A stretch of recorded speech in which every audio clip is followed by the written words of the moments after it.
جی ناظرین، ہم لوگ پھر سے واپس آ چکے ہیں. دیکھتے رہیے قائم ٹی وی رمضان ٹرانسمیشن. آج کا پروگرام ہمارا خصوصی پروگرام ہے بی بی فاطمہ بنت اسد پہ. جی ڈاکٹر صاحبہ، میرا آپ سے پہلا سوال یہ ہے کہ جناب فاطمہ بنت اسد رسول خدا کی نظر دوبارہ سے پہلے ہی سوال دوبارہ بول دیا. ہاں ان کی رحلت پر رسول خدا نے کیا فرمایا؟ دوبارہ سے. دوبارہ سے. ڈاکٹر صاحبہ میرا آپ سے پہلا سوال یہ ہے. جی ڈاکٹر صاحبہ میرا آپ سے سوال یہ ہے کہ ان کی رحلت پر رسول خدا نے کیا فرمایا؟ حضور نبی کریم صلی اللہ علیہ وآلہ وسلم کو جناب فاطمہ بنت اسد سے خاص الفت تھی، ایک خاص محبت تھی. ظاہر حضرت آمنہ بنت وہب کا کم سنی میں انتقال ہو چکا تھا، بن ماں کا یہ بچہ تھا، اور جب یہ چچا کے گھر گیا تو روایت یہ کہتی ہے کہ جناب فاطمہ بنت اسد نے اس بچے کو اتنی محبت کے ساتھ سینے سے لگایا، اتنی محبت کا اس بچے کے ساتھ سلوک کیا کہ روایت یہ کہتی ہے کہ اللہ کے رسول صلی اللہ علیہ وآلہ وسلم جب جناب فاطمہ بنت اسد کی رحلت ہوئی تو مولا کائنات حضرت علی بن ابی طالب علیہ السلام روتے ہوئے تشریف لائے. کہا کہ یا رسول اللہ صلی اللہ علیہ وآلہ وسلم، میری ماں کا انتقال ہو گیا ہے. تو آقا صلی اللہ علیہ وآلہ وسلم نے فرمایا کہ یا علی، یہ نہ کہو کہ تمہاری ماں کا انتقال ہو گیا ہے، بلکہ در حقیقت میری ماں کا انتقال ہوا ہے. اور اس کے بعد حضور نبی کریم صلی اللہ علیہ وآلہ وسلم جناب فاطمہ بنت اسد کے گھر تشریف لے چلے، اور جب وہاں پہ تشریف لے گئے تو آپ نے اپنا کرتا یعنی اپنا پیراہن اتارا، اور وہ عورتیں جو کہ غسل و کفن میں مصروف تھیں جناب فاطمہ بنت اسد کی، ان کو بھجوایا. کہا کہ یہ میری چچی کو کفن کے اوپر پہنا دیا جائے. اور اس کے بعد جب جنازہ روانہ ہوا تو جناب فاطمہ بنت اسد کے جنازے کے ساتھ ساتھ حضور نبی کریم صلی اللہ علیہ وآلہ وسلم تشریف لے چلے. اور یہاں تک کہ جب جنازے آواز آ رہی ہے نہیں، آپ اس میں یہ بھی کہیے گا کہ بچوں آپ کو ایک بات بتاتے چلوں کہ انہوں نے اپنے یہ کرتا دیا ہے، یہ پہلی دفعہ انہوں نے دیا، وہ کیوں دیا وہ آپ بتائیے گا کہ انہوں نے کہا تھا کہ ہاں وہ تو بعد میں بتاؤں گی نا. اچھا، ایک پیراہن دیا تھا، ایک قبر میں لیٹے تھے، اور تیسرا اب نے کہا ہاں تلقین. اچھا، اس کا سوال کیا ہے تمہارا؟ ماں کا مقام و مرتبہ. تو یہ آپ یہ اس کو میں کہہ رہے تھے کہ اس والے سوال کو آخر میں نہ کر دیں، کیونکہ یہ اینڈ آپ اس پہ اینڈ دفعہ اس پہ اینڈ کریں. ہاں اس کا سوال ہونا چاہیے تھا، یہاں سے لے لو. ہاں، ماں کا مقام و مرتبہ. جی اچھا، تمہارا اس کا یہ ہوگا کہ شروع وہاں سے ہو جائے گا اور پھر اس کے بعد سوال آ جائے. جی ڈاکٹر صاحب، تم اپنا سوال کیوں اسے دے رہے ہو؟ تم اپنا سوال تو یہی رکھو نا، اسلام میں ماں کا مقام و مرتبہ. بریک کے بعد تو یہ آئے گی نا سوال. بریک کے بعد اچھا یہ آئے گی. ہاں تو اس کو تم یہ والا سوال وہ تو لے لیا ہے نا، بریک کے بعد آگے تم سوال تم کر لو. ہاں سوال تم لے لو، بس اس کا دوبارہ سے سوال لے لیں گے. اتنا ہارڈ اینڈ فاسٹ رول تھوڑی نہیں ہے. چلیے. جی ڈاکٹر صاحب، میرا آپ سے سوال یہ ہے.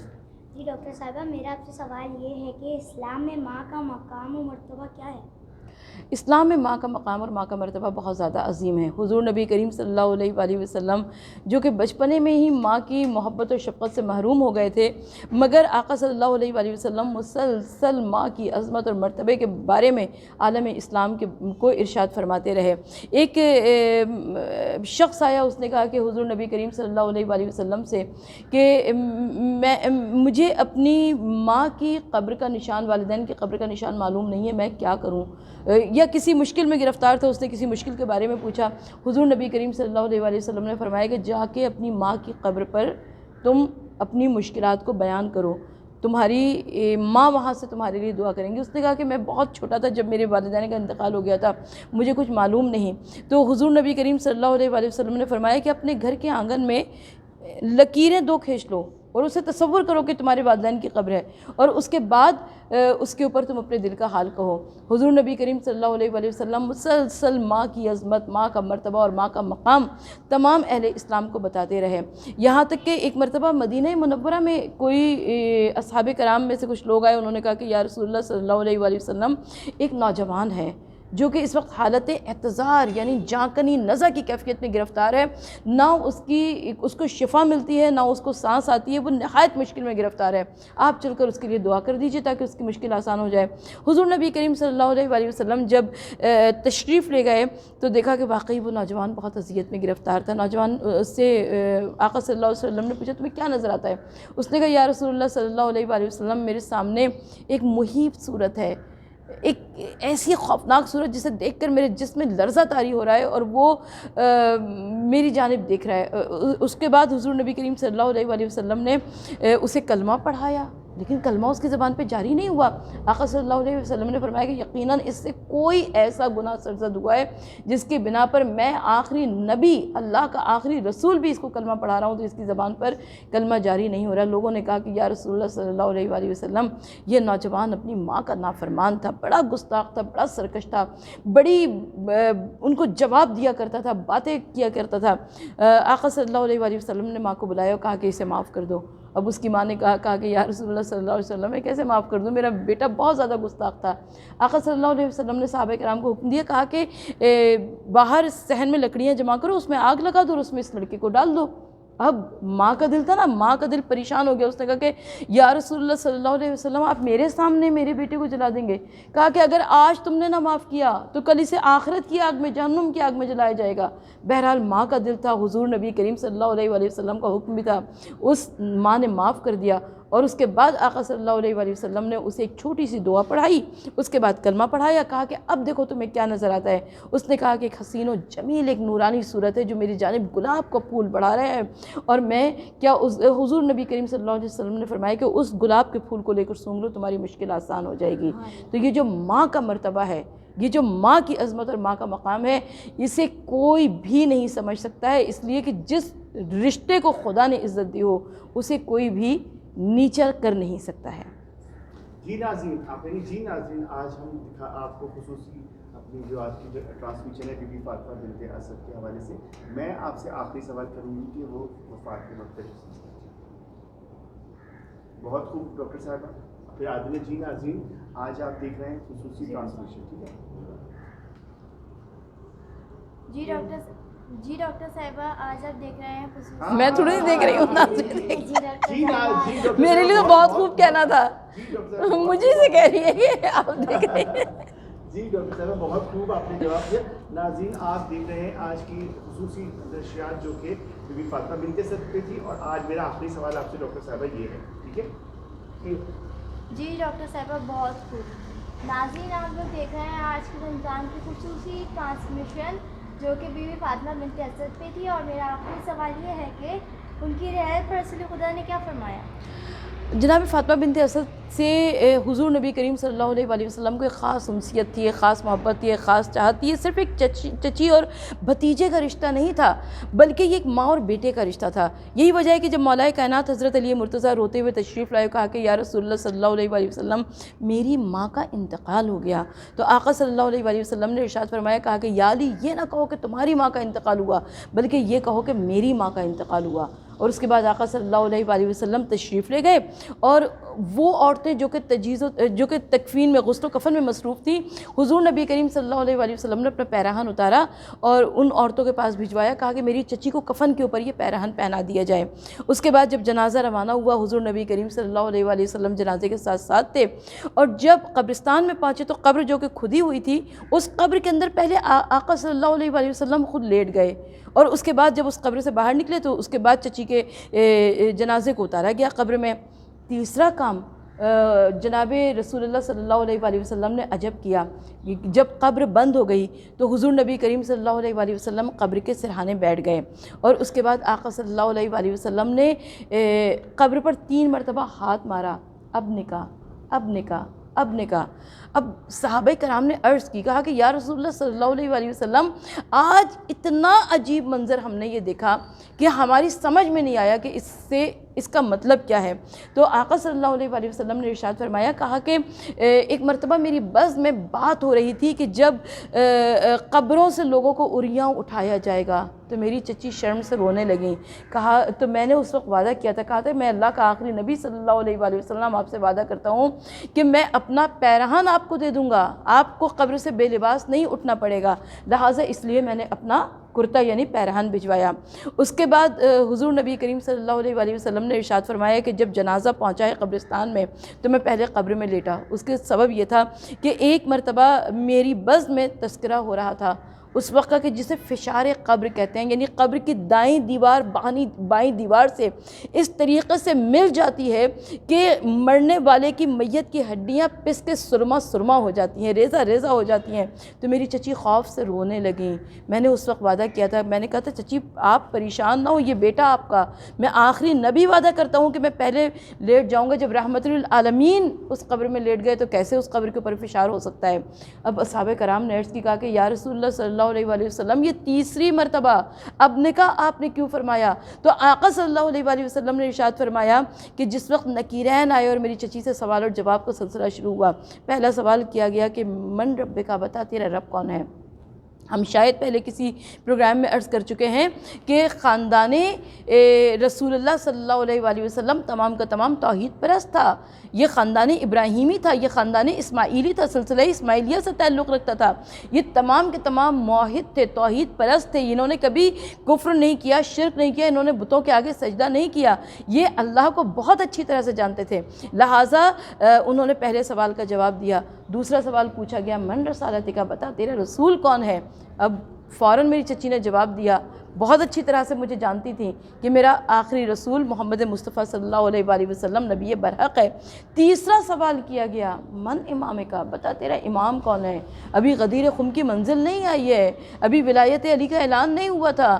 لہٰذا 3 مرتبہ میں نے کہا چچی کہیے آپ کا بیٹا، آپ کا بیٹا، آپ کا بیٹا۔ تو یہ وہ مقامات تھے کہ جو کسی بھی مسلمان کے واسطے نہایت مشکل ترین منزلیں ہیں، لیکن اگر ہم واسطہ دیں اللہ کے رسول صلی اللہ علیہ وآلہ وسلم کو، جناب فاطمہ بنت اسد کا، اور جناب فاطمہ بنت اسد کو واسطہ دیں مولا کائنات علی ابن ابی طالب علیہ السلام کا، تو ہمیں یقین ہے کہ ہماری دنیا کی اور آخرت کی تمام تر مشکلیں آسان ہو جائیں گی۔ ڈاکٹر صاحب اس کے اندر آپ کچھ پڑھ رہے ہیں، اشعار ہیں کچھ بھی فاطمہ بنت اسد؟ ہاں اشعار ہیں، ہاں ایک اسٹوری کریں گے بس کتنی دیر کا ہو گیا دیکھنا سنا 10 منٹ کا ہو گیا 12 بس صحیح ہو تو بیچ میں تھوڑا سا بریک بھی ہوا تھا تو آپ اسی پہ اینڈ کر دیں گے۔ میں وہ دیتا ہوں آپ کو ڈاکٹر صاحبہ، اب آپ میں چاہتا ہوں کہ آپ چند جملے ارشاد پیش کر دیں۔ کچھ آپ زیادہ چلاکی نہیں دکھا رہے ہیں یا آپ ان کو سکھا رہے ہیں؟ یہ اب آپ کچھ زیادہ چلاکی دکھا رہے ہیں؟ چاہ رہے ہیں کہ میں ذرا شامل رہوں پروگرام میں، غائب نہ ہوں۔ ہاں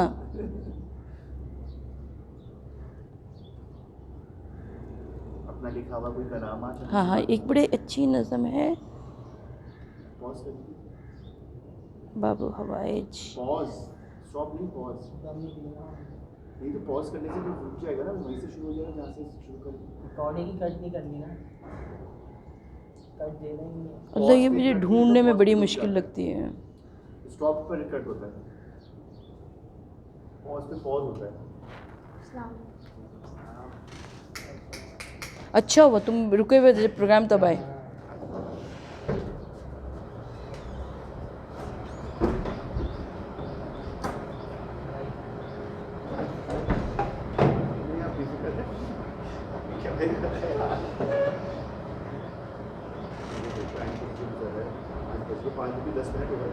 جلدی کر دو بس ہاں ہاں صبر تو کرو۔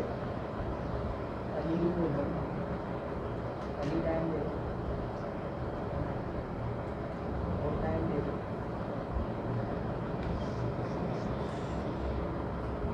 بھائی پتہ نہیں کہاں گیا، اس کلام ہی نہیں مل رہا۔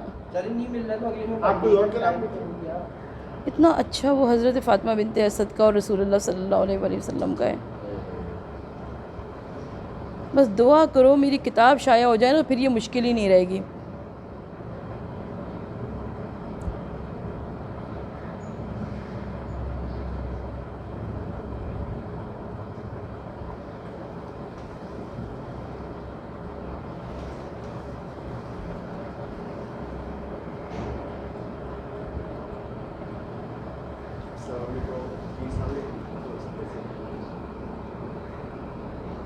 جی جی جی میں خود ابھی آپ سے یہ کہہ رہا تھا کہ میں یہاں گلشن میں ہوں، ریکارڈنگ کی تھا تو میں 5:30 سے پہلے تو میں آپ کو تھوڑا سا لیٹ ہوتا ہوں، ٹھیک ہے نا، 5:30 پونے 6 تک آپ پہنچ جائیں، ٹھیک ہے آپ بھی آپ تھوڑا سا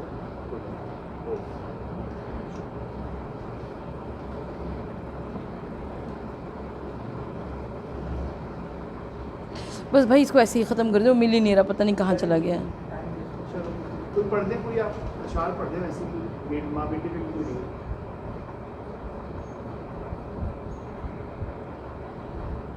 چارے ان کی وجہ تو بولے رضا دوسری رضا سرسی بھی, ہاں کیا وہ موت کیا, وہ اب اذان شروع ہو گئی, اب اذان شروع ہو گئی. یا اللہ اکبر, فل اذان آئی. اینڈ کر دیں اس کو جلدی سے. ہاں اس کو اینڈ کر نہیں سکتا. اب تو شروع ہو گئی بھائی, ختم ہو جائے گی, منٹوں میں ختم ہو جائے گی. جتنی دیر آپ ڈھونڈ لیں, شاید اسی لیے آیا. ہاں شاید اسی لیے اذان آئی ہے.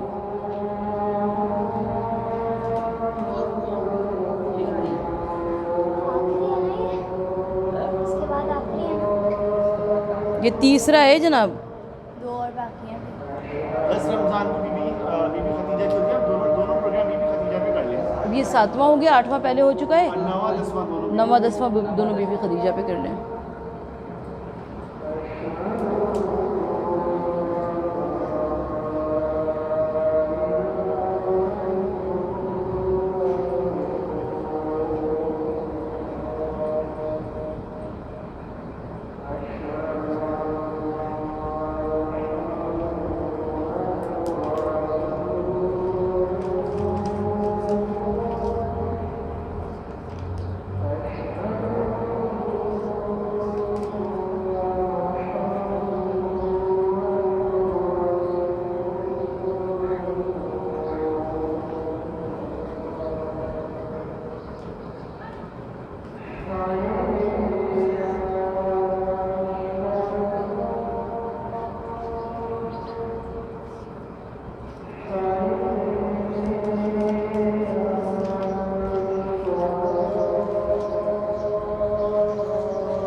نہیں ملا.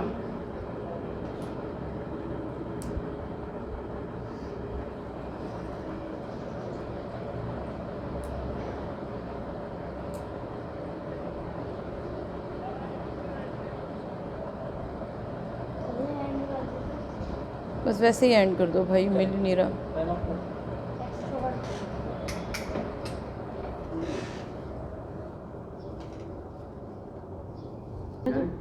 جی ناظرین, ہمارے پروگرام کا وقت اب ختم ہوتا ہے, آپ ہمیں اجازت دیجیے. خدا حافظ. جی ڈاکٹر صاحبہ, آپ نے ہمارے سوالوں کے بہت خوب جواب دیے. شکریہ آپ کا جو آپ نے اپنے مصروف وقت میں سے ہمیں پروگرام کے اس وقت میں ٹائم دیا. جی ناظرین, اب وقت ہو جاتا ہے ہمارے پروگرام کے اختتام کا. دیکھتے رہیے گا قائم ٹی وی رمضان ٹرانسمیشن. شکریہ, اللہ حافظ. شروع تم کر رہے ہو. یہ ہمارا پروگرام جو ہے جناب خدیجہ کی صحیح خدیجہ جان. جی ناظرین, آج کا ہمارا جو پروگرام. بسم اللہ الرحمن الرحیم. السلام علیکم ناظرین, میں ہوں آپ کا میزبان علی نقی مہدی اور میرے ساتھ موجود ہیں کو ہوسٹ سیدہ معصومہ زیدی. آپ دیکھ رہے ہیں قائم ٹی وی رمضان ٹرانسمیشن.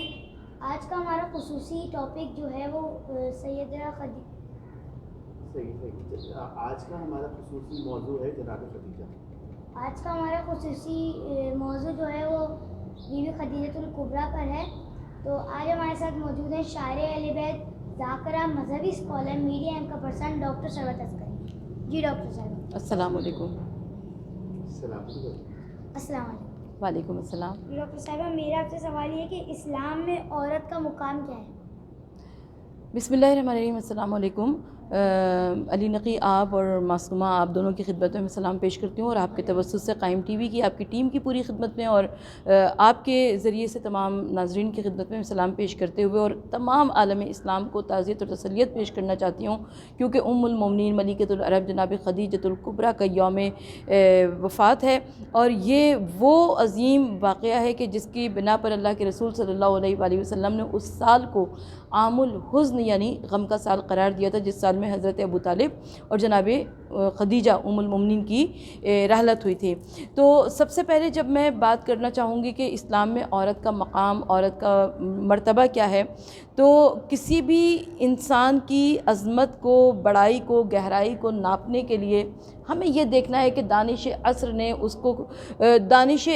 کو اس نے کس طرح سے متاثر کیا ہے۔ اگر ایسا ہے تو وہ ہستی نفرت میں امرت ہے، بگولوں میں گلشن ہے، روایت میں درایت کا درخشاں باب ہے۔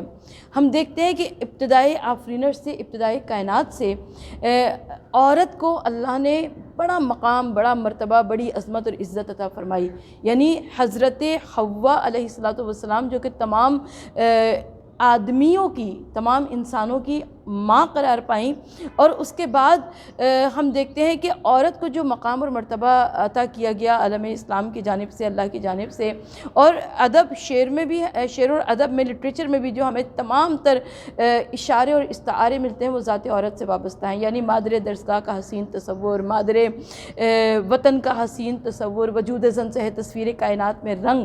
مگر جس طریقے سے دنیا میں ہر چیز کو تغیر اور تبدل ہے، بالکل ویسے ہی جب دنیا مادیت کی طرف راغب ہوئی تو ہم دیکھتے ہیں کہ عورت جو کہ کل تک مقدس تھی، مطہر تھی، دیوی تھی، اس عورت کو کبھی ہندوستان میں ستی کی بے رحمانہ رسم کی بھیٹ چڑھا دیا گیا، اس عورت کو کبھی ٹرکی میں حیوانوں کی صف میں کھڑا کر دیا گیا، عرب کی سرزمین پر اسی عورت کو زندہ دفن کر دیا گیا۔ اور یہ میں اپنی جانب سے نہیں کہہ رہی ہوں، قرآن مجید کی گواہی ہے، سورہ نیل میں ارشاد ہو رہا ہے، پروردگار عالم ارشاد فرما رہا ہے کہ تم لوگ یاد کرو اس وقت کو کہ جب تمہارے گھر میں کسی بیٹی کی ولادت ہوا کرتی تھی، تمہارے چہرے رنج کے مارے، شرم کے مارے سیاہ پڑ جایا کرتے تھے۔ یعنی عورت اس قدر پسی ہوئی چیز تھی، اس قدر پسماندہ چیز تھی، مگر ہزاروں درود اور ہزاروں سلام ہمارا آقا صلی اللہ علیہ وآلہ وسلم کی ذات گرامی پر کہ جب آقا صلی اللہ علیہ وآلہ وسلم مبعوث برسالت ہوئے تو حضور نبی کریم صلی اللہ علیہ وآلہ وسلم نے نہ صرف یہ کہ عورت کو عظمت دی، عورت کو اختیار دیا، عورت کو اقتدار دیا، بلکہ جو قرآن جیسی الہامی کتاب تھی اس میں عورت کو علم حاصل کرنے کی ترغیب اور تاکید کی گئی۔ باپ کی وراثت میں عورت کو حصے دار قرار دیا گیا۔ حضور نبی کریم صلی اللہ علیہ وآلہ وسلم جب کسی سفر پر جاتے ہیں تو سب سے آخر میں اپنی بیٹی کے دروازے پر آ کر سلام کرتے ہیں، جب کسی سفر سے واپس آتے ہیں تو سب سے پہلے اپنی پیاری بیٹی فاطمہ زہرا کے دروازے پر آ کر سلام کرتے ہیں۔ حضور نبی کریم صلی اللہ علیہ وآلہ وسلم نے عورت کو نازک آبگینوں سے تشبیہ دی، کہا کہ دیکھو عورت کا کبھی دل نہ دکھانا، عورت کو کس قدر نازک قرار دیا گیا۔ اب آج کی عورت کو یقیناً حضور نبی کریم صلی اللہ علیہ وآلہ وسلم کا اور عالم اسلام کا، اسلام کی تعلیمات کا ممنون کرم ہونا چاہیے، ممنون احسان ہونا چاہیے کہ انہوں نے عورت کو عزت، مرتبہ اور مقام عطا فرمایا۔ جی ڈاکٹر صاحبہ، میرا سوال یہ ہے کہ حضور نبی کریم پر جناب خدیجہ کی نگاہ انتخاب کیسے کر دی؟ حضور نبی کریم صلی اللہ علیہ وآلہ وسلم پر جناب ام المومنین ملکۃ العرب خدیجۃ الکبریٰ کی نگاہ انتخاب کیسے نہ پڑتی؟ اس لیے کہ مکے کی سرزمین پر حضور نبی کریم صلی اللہ علیہ وآلہ وسلم کو صادق کہہ کر پکارا جاتا تھا، امین کہہ کر پکارا جاتا تھا، ابھی اعلان رسالت نہیں کیا، لیکن مکے کے تمام مشرکین، مکے کے تمام کفار، مکے کے تمام بت پرست حضور نبی کریم صلی اللہ علیہ وآلہ وسلم کی شرافت کی، نجابت کی، اخلاق کی، ان کی دیانت کی، ان کی سیرت کی تعریفیں کیا کرتے تھے، قسمیں کھایا کرتے تھے۔ اچھا، خویلد کی بیٹی خدیجہ بڑی دولت کی مالکہ تھیں۔ اچھا، پہلا سوال یہ پیدا ہوتا ہے کہ ان کے پاس اتنی دولت کہاں سے آئی؟ حضرت خویلد کے خاندان میں بہت سارے ایسے افراد تھے جو کہ تصوف کی جانب، رہبانیت کی جانب مائل ہو گئے تھے، تو انہوں نے اپنی دولت خویلد کو دی اور خود ترک دنیا کر لیا، لہٰذا وہ تمام دولت خویلد کے پاس آ گئی۔ خویلد سے وہ تمام دولت آئی جناب خدیجہ ان کی بیٹی کے پاس، اور جناب خدیجہ نے اس دولت کو ملٹیپلائی کیا، یعنی تجارت کی، تجارت کر کے ملکۃ العرب کا مقام حاصل کیا۔ ملکۃ العرب کا مقام حاصل کرنا اور ایسی تجارت کی کہ عرب کی سرزمین جہاں پر حلال کا نام لینا بھی حرام تھا وہاں پر ملیکۃ العرب کو طاہرہ کا لقب دیا گیا۔ حضرت خدیجہ اپنی تجارت کے واسطے نہ صرف یہ کہ خود طہارت کی تمام تر، دیانت کی تمام تر اصولوں کو استعمال کیا کرتی تھی، بلکہ آپ کی نگاہ انتخاب بھی ان لوگوں پر پڑا کرتی تھی کہ جو لوگ ایسے ہی اوصاف کے حامل ہوں۔ تو کیسے یہ ممکن تھا کہ مکے کی سرزمین پر ایک شخص جو کہ صادق کہلاتا ہو، امین کہلاتا ہو، اور خدیجہ کو اس کے بارے میں علم نہ ہو؟ روایت یہ کہتی ہے کہ خدیجہ نے حضرت ابو طالب سے فرمایا، کہا کہ اگر آپ کے بھتیجے محمد مصطفیٰ صلی اللہ علیہ وآلہ وسلم میرا سامان تجارت لے کر جائیں۔ یہ حضور نبی کریم صلی اللہ علیہ وآلہ وسلم کی زندگی میں شام کا دوسرا سفر ہے جو آپ نے اس سفر تجارت کیا۔ اچھا، خدیجہ نے اپنے غلام میسرہ کو ہمراہ کر دیا، کہا کہ دیکھو راستے میں جو کچھ دیکھتے جانا اس کو ذہن نشین کرتے جانا، اور جب واپس آنا تو یہ ساری باتیں تم مجھ کو بتانا۔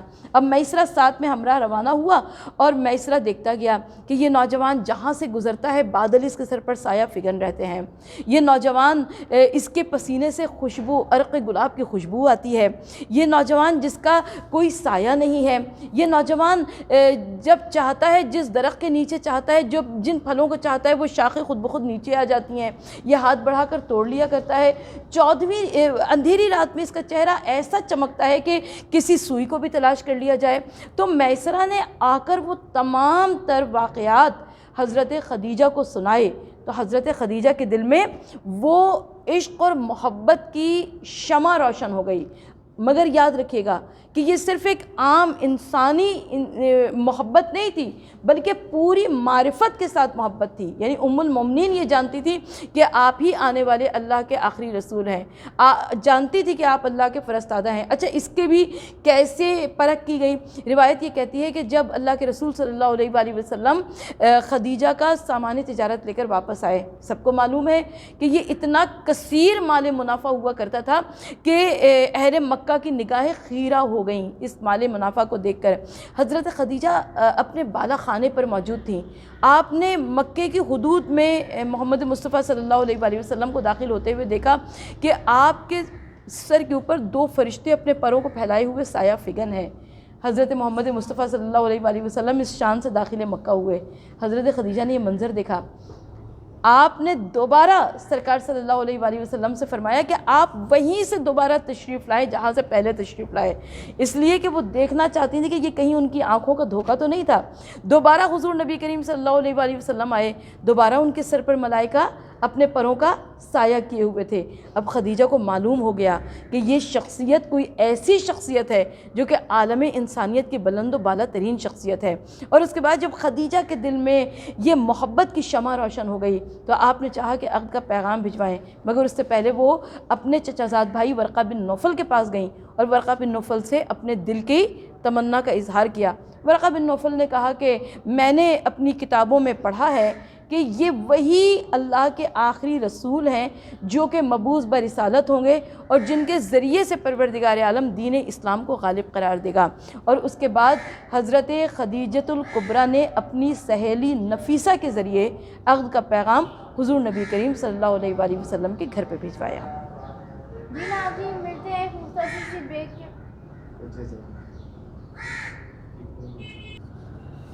جی ناظرین ملتے ہیں ایک مختصر سی بریک کے بعد۔ دیکھتے رہیے قائم ٹی وی رمضان ٹرانسمیشن۔ آپ